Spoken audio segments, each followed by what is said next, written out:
Management lesson. Crow was sitting on a tree doing nothing all day. The small rabbit saw the crow and asked him, "Can I also sit like you and do nothing all day?" The crow answered, "Sure, why not?" So the rabbit sat on the ground below the crow and rested. All of a sudden, a fox appeared, jumped on the rabbit, and ate it. The management lesson, of course, is to be sitting and doing nothing. You must be sitting very, very high.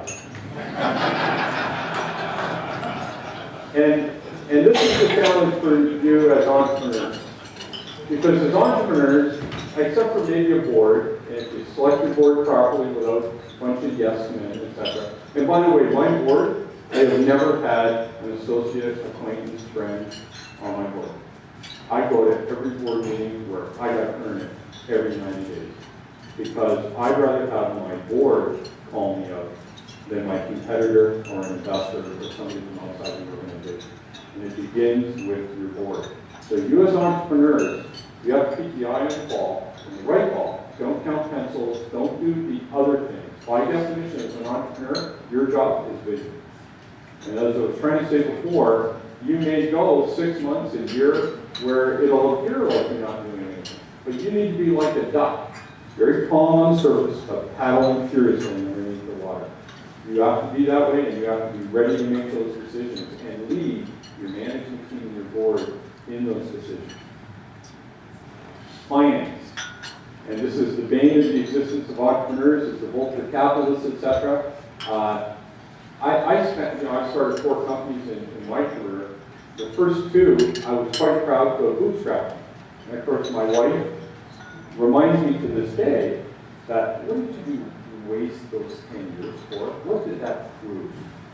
Because when you bootstrap, your number one enemy is time.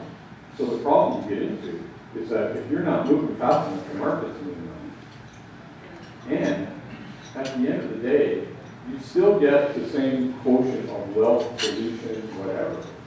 And what's happened is, for me as an entrepreneur, I sort of enjoy doing all the jobs, so I must admit that I enjoy doing the bootstrap part.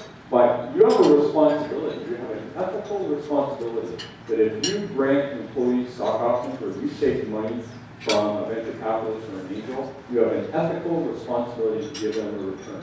It is not your private fiefdom. If you use your own money and you're running a small business, then knock yourself out. It's your own money, you haven't done any ethical boundary, and run your own business. And that's quite valid. There's no issue with that. But if you're entrepreneurs, you're there to grow. You're there to create and deliver on vision, and everybody who believes in the vision with you, you have an ethical responsibility. So get finance. Now, part of the issue that happens with venture capitalists and entrepreneurs is the matching process. It's back to that merger again. You want to make sure, always, that you've got an agreement with each other. And then you know what? If you put a business plan to them and you don't execute on it, you screwed up, not the venture capital. They deliver the money. It's up to you to do something with it. I find in our country, we have a bit of a naive discourse about this. Venture capitalists are there and make money. Make sure that you have a common vision with them. But then after that, you got to deliver. And if you don't deliver, you contracted with them, you suffer the consequences. You redesign the contract with them or whatever, or exit. The point is you really need to engage in financing. And in OpenText, we were fortunate enough to follow that all the way through.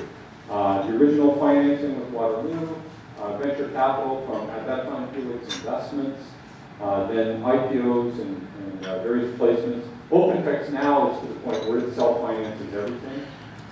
Perhaps the thing we're most proud of